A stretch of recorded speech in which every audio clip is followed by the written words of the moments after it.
വടക്കാഞ്ചേരി ഓട്ടുപാറയിൽ വസ്ത്രവ്യാപാര രംഗത്ത് 65 വർഷത്തെ പാരമ്പര്യമുള്ള കലാ ടെക്സ്റ്റൈൽസ് ഏറ്റവും പുതുമകളോടെ വിപുലീകരിച്ചിരിക്കുന്നു. കലാ ടെക്സ്റ്റൈൽസ് ഓട്ടുപാറ വടക്കാഞ്ചേരി. കോൺടാക്ട് 0488423262. വാർത്തകൾ വിശദമായി.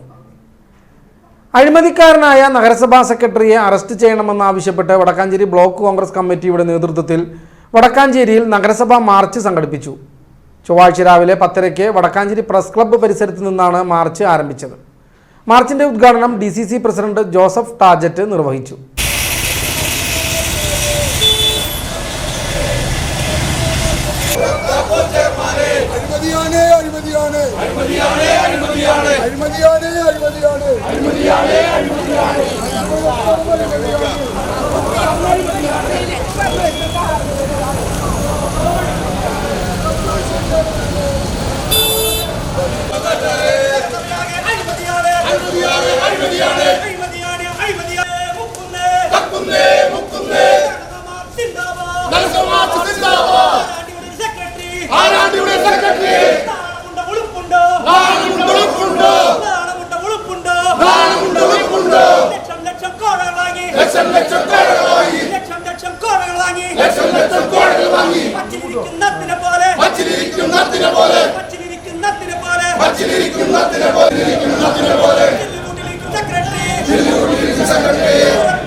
സംസാരിച്ച സ്വാഗത പ്രാസംഗികൻ ശ്രീ A.S.A. ആസാദും ബ്ലോക്ക് പ്രസിഡന്റ് അധ്യക്ഷൻ ശ്രീ PG ജയദീപും കൂടെ സൂചിപ്പിക്കുന്നു.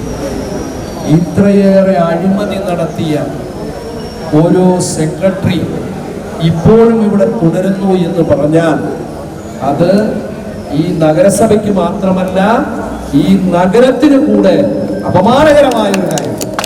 ഇവിടെ സ്വാഗത പ്രാസംഗികൻ പറഞ്ഞു ഇദ്ദേഹത്തെ സസ്പെൻഡ് ചെയ്യണം എന്ന് പറഞ്ഞു. എനിക്ക് ആ കാര്യത്തിൽ ഒരു കാര്യം പറയാനുള്ളത്, ഇത്ര നാൾ കൊണ്ട് 13 കോടിയുടെ അഴിമതി നടത്തി എന്ന് ഓഡിറ്റ് കണ്ടെത്തിയതിനെ തുടർന്ന് നിങ്ങൾക്ക് വേണമെന്നുണ്ടെങ്കിൽ സ്വയം രാജിവെച്ച് പോകാം, അല്ലെങ്കിൽ സസ്പെൻഷൻ അല്ല പുറത്താക്കൽ നടപടി വരെ ബഹുമാനനായ മുഖ്യമന്ത്രി ശ്രീ V.D. സതീശൻ കേരളം ഭരിക്കുമ്പോൾ ഉണ്ടാകുമെന്നുള്ള കാര്യം ആമുഖമായി സൂചിപ്പിച്ചു. ഇത്രയേറെ ഓഡിറ്റിംഗ് ഒബ്ജക്ഷൻ ഉള്ള ഒരു വ്യക്തി എല്ലാ സാമ്പത്തിക വർഷത്തെയും ഓഡിറ്റിൽ ഇദ്ദേഹം അഴിമതി നടത്തിയതായി, ക്രമക്കേട് നടത്തിയതായി സൂചിപ്പിച്ചിരിക്കുകയാണ്. നിയമനങ്ങളുടെ കാര്യത്തിൽ 179 ദിവസത്തേക്ക് വേണ്ടിയുള്ള നിയമനം 5 വർഷക്കാലമായിട്ട് കൊണ്ടു നടക്കാം. എങ്ങനെയാണത് സാധിക്കുന്നത്? അപ്പൊ ക്രമവിരുദ്ധമായ കാര്യങ്ങൾ പൂർണ്ണമായും ചെയ്തുകൊണ്ടിരിക്കുന്ന ഒരു സെക്ടർ. അത് മാത്രമാണ് ഞാൻ ആദ്യമായിട്ടാണ് കേൾക്കുന്നത്. എല്ലാം അഡ്വാൻസ് ചെയ്യും, സംഖ്യ ചെലവഴിച്ചിട്ടാണ് സാധാരണ സർക്കാർ വകുപ്പുകളിലെല്ലാം തദ്ദേശ സ്ഥാപനങ്ങളിലെല്ലാം ചെലവഴിച്ചതിന് ശേഷമാണ് സംഖ്യ അനുവദിക്കുക. ഇവിടെ മാത്രം ഇവിടുത്തെ ജീവനക്കാർക്ക് അഡ്വാൻസായി സംഖ്യ കൊടുക്കുകയാണ്. അതൊരു സെക്രട്ടറി, നിയമം കാത്ത് സംരക്ഷിക്കേണ്ട ഇതിന്റെ ഇംപ്ലിമെന്റിംഗ് ഓഫീസറായ സെക്രട്ടറിയാണ്. നിങ്ങൾ അതാണ് മനസ്സിലാക്കേണ്ടത്. ഈ നഗരസഭയുടെ തീരുമാനമാണ് ഭരണസമിതി എടുക്കുന്നുണ്ടെങ്കിൽ നഗരസഭയ്ക്ക് വേണ്ടി കാര്യങ്ങൾ നടത്തുന്നത് ബഹുമാനപ്പെട്ട സെക്രട്ടറിയാണ്. ആ സെക്രട്ടറിയാണ് ഇവിടെ ഇത്രയേറെ ക്രമവിരുദ്ധമായ കാര്യങ്ങൾ നടത്തിക്കൊണ്ട് അഴിമതിക്ക് നിന്നുകൊണ്ട് ഞാൻ മനസ്സിലാക്കുന്നത് ചെയ്ത പ്രവൃത്തികൾക്ക് ഒരു വൗച്ചറോ ഒരു റെസിപ്റ്റോ പോലും ഇല്ല എന്ന് പറഞ്ഞാൽ എങ്ങനെയാണ് ഇദ്ദേഹം ഇത്ര നാൾ ഇവിടെ സെക്രട്ടറി ആയിരുന്നത് എന്നുള്ളതാണ്. ഇപ്പൊ വീണ്ടും ഞാൻ മനസ്സിലാക്കുന്നത് ശ്രീ A.S.A. ആസാദ്, അതുപോലെ തന്നെ ഇതിനിവിടെ 10 വർഷക്കാലം ഇവിടെ നഗരസഭയുടെ പ്രതിപക്ഷ നേതാവായിരുന്ന അനിൽ കുമാറും ഒക്കെ ഈ ഇദ്ദേഹത്തെ പുറത്താക്കുന്നതിന് വേണ്ടി, ഇവിടെ നിന്ന് മാറ്റുന്നതിന് വേണ്ടി ശ്രമം നടത്തി മാറ്റിയൊരിക്കെ ആ മാറ്റിയ സെക്രട്ടറി കുന്നംകുളത്ത് വന്നപ്പോ അവിടെ നിന്ന് അധിക ചുമതലയായി ഇവിടേക്ക് കൊണ്ടുവരുന്നു.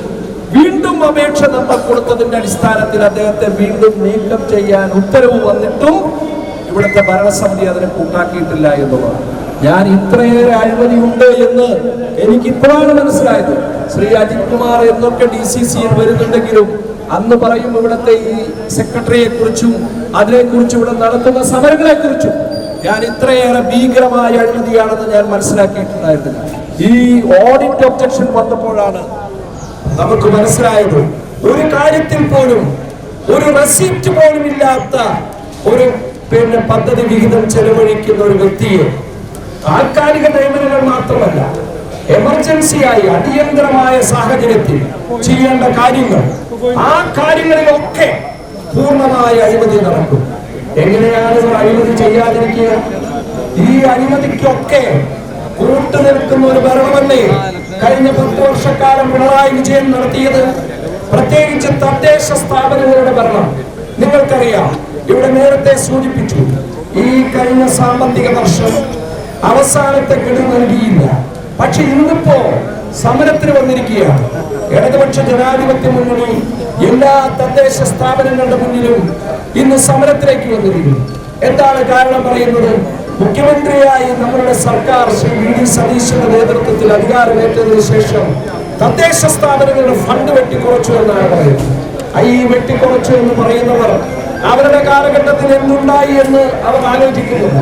കഴിഞ്ഞ 5 വർഷക്കാലമായി ഏത് തദ്ദേശ സ്ഥാപനത്തിനാണ് ഇവിടെ ആ സ്പിൽ ഓവർ ലഭിച്ചിട്ടുള്ളത്? 80% തുക നമ്മൾ ചെലവഴിച്ചാൽ ബാക്കി വരുന്ന 20% എല്ലാ വർഷവും ഐക്യജനാധിപത്യ മുന്നണി ശ്രീ ഉമ്മൻചാണ്ടി ഭരിക്കുമ്പോൾ എല്ലാ തദ്ദേശ സ്ഥാപനങ്ങൾക്കും കൊടുത്തിരുന്നു. ഇന്നിപ്പോ അത് അത്തരത്തിലൊരു സംവിധാനമില്ല. അതിനോട് നമുക്ക് നഷ്ടപ്പെട്ടത് കോടിക്കണക്കിന് രൂപയാണ് നഗരസഭയ്ക്ക് നഷ്ടപ്പെട്ടത്. മാത്രമാണോ, ഒരു സാമ്പത്തിക വർഷത്തിൽ നമ്മൾ ചെലവഴിക്കാൻ ഉദ്ദേശിക്കുന്ന സംഖ്യ ആ ബഡ്ജറ്റിലൂടെ നമുക്ക് ബഡ്ജറ്റ് അലോക്കേഷനായി തന്നതിനു ശേഷം ആ ഗഡുകൾ യഥാസമയം തരാത്തതിന്റെ പേരിൽ ഈ നഗരസഭയ്ക്ക് എത്ര ലക്ഷം കോടി രൂപയാണ് നഷ്ടപ്പെട്ടത്. UDF ഭരണകാലത്ത് അഴിമതി നടത്തി രക്ഷപ്പെടാമെന്ന് ആരും കരുതേണ്ടെന്നും അത്തരക്കാർക്ക് ശിഷ്ടകാലം ജയിലിൽ കഴിയാനുള്ള സൗകര്യമൊരുക്കുമെന്നും DCC പ്രസിഡന്റ് ജോസഫ് ടാജറ്റ് പറഞ്ഞു. ലക്ഷങ്ങളുടെ ക്രമക്കേട് നടത്തിയതിന് വിജിലൻസിന്റെയും ഓഡിറ്റ് റിപ്പോർട്ടുകളുടെയും അടിസ്ഥാനത്തിൽ മറ്റ് അന്വേഷണ ഏജൻസികളുടെയും അന്വേഷണം നേരിടുന്ന വടക്കാഞ്ചേരി മുനിസിപ്പൽ സെക്രട്ടറിയെ പുറത്താക്കണമെന്നാവശ്യപ്പെട്ട് ബ്ലോക്ക് കോൺഗ്രസ് കമ്മിറ്റി നടത്തിയ മാർച്ചും ധർണയും ഉദ്ഘാടനം ചെയ്ത് സംസാരിക്കുകയായിരുന്നു അദ്ദേഹം. അഴിമതിക്കാരെ പ്രോത്സാഹിപ്പിക്കാനാണ് CPM നേതൃത്വത്തിന് താൽപര്യം. അതുകൊണ്ടാണ് സ്ഥലം മാറിപ്പോയ ഉദ്യോഗസ്ഥനെ വീണ്ടും വിളിച്ചു വരുത്തി അതേ കസാരയിൽ ഇരുത്തിയിരിക്കുന്നത്. അഴിമതിക്കാർ VD സതീശനാണ് കേരളത്തിന്റെ മുഖ്യമന്ത്രിയെന്നും UDF ആണ് ഭരണം നടത്തുന്നതെന്നും ഓർക്കുന്നത് നന്നായിരിക്കുമെന്നും അദ്ദേഹം കൂട്ടിച്ചേർത്തു. വടക്കാഞ്ചേരിയിൽ നടന്ന പ്രതിഷേധ ധർണയിൽ block Congress president PG Jayadeep അധ്യക്ഷത വഹിച്ചു.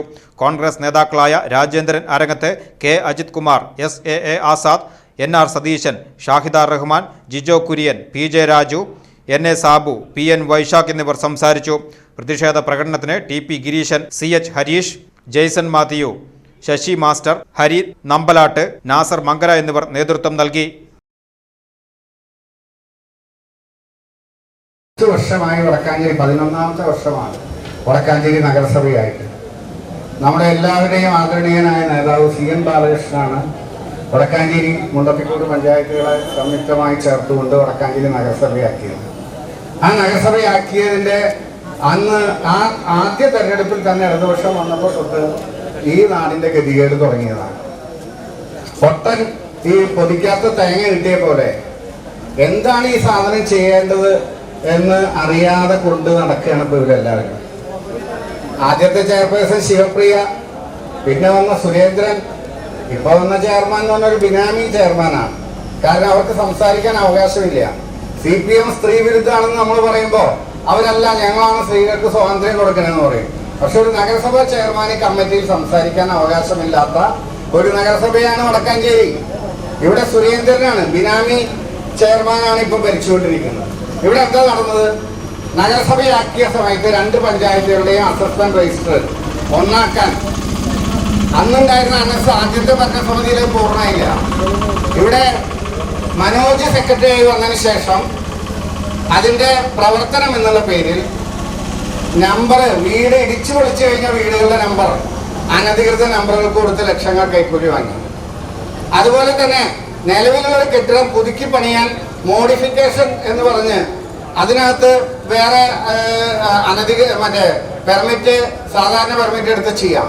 അതിന്റെ പേരിൽ നിലവിൽ UA നമ്പർ ഉണ്ടായിരുന്ന കെട്ടിടങ്ങൾ അനധികൃത കെട്ടിടങ്ങൾക്കൊക്കെ പുതിയ നമ്പറുകളൊക്കെ വെച്ചു.